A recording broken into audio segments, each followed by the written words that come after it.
నేను ఈరోజు బీఫ్ తినాలని అనుకున్నాను. నీకు ఇంటికెళ్ళడానికి భయమేసిందా? హ్మ్. ఇక్కడ ఉండొచ్చని అడిగావు కదా! భయమేం కాదు. రాత్రి పోలీసులొస్తారు. ఎందుకని? ఇంకా వర్షం పడేలా ఉంది. మరి ఇలాంటి పనులెందుకు చేస్తున్నావు? హ్మ్. సార్ తినరా? నేను తినిపిస్తాను.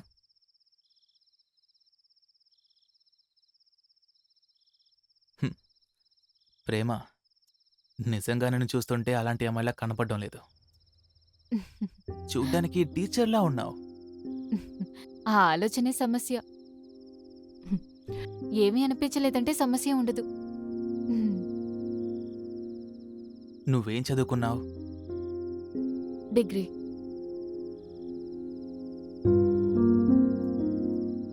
హ్మ్. నేను చదువుకుంది, ఎదిగింది పెద్దనాన్నింట్లో. నన్ను చదివించింది పెద్దనాన్నే.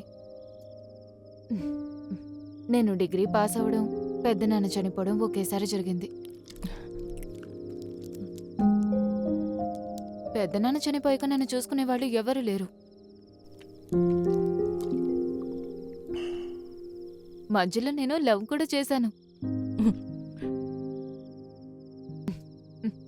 అందులో వింతేంటంటే, ఆ పిచ్చోడు నా వెనకాలే తిరుగుతూనే ఉన్నాడు. నన్ను చేసుకోడానికి ఇంటికి కూడా వచ్చేశాడు.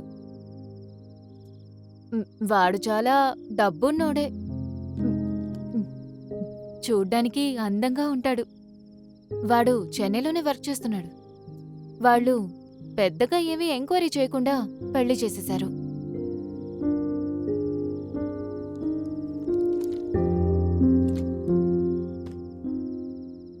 తర్వాత ఆయనతోనే చెన్నైకి వెళ్ళిపోయాను. హ, జీవించాలని ఆశపడిన కొద్ది కొద్ది రోజులే అవి.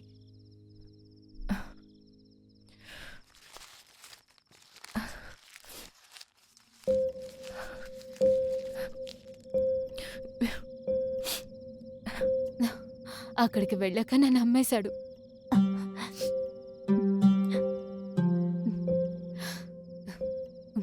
ఒక్క సంవత్సరం. వాళ్ళ ఫ్రెండ్స్ వచ్చేవాళ్ళు, పోయేవాళ్ళు అందరూ.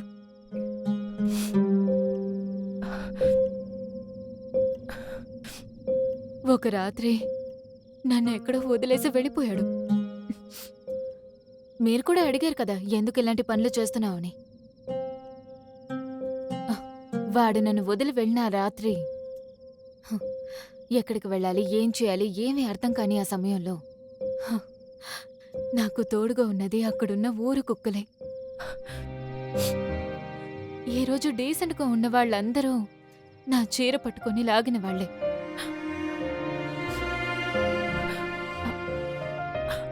ఆ ఊరి కుక్కకిచ్చిన మర్యాద కూడా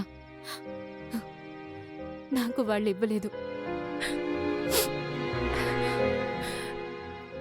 ఈ చచ్చి చచ్చి బతికే జీవితం ఉంది చూసారు, దాన్ని అనుభవిస్తే గాని తెలీదు. దాన్ని అనుభవించాను, బ్రతకాలని నిర్ణయించుకున్నాను, డబ్బు సంపాదించాను. నిజంగానే విరక్తి పుట్టింది. మా లంగా లోపలున్నది మెషిన్ ఏం కాదు కదా.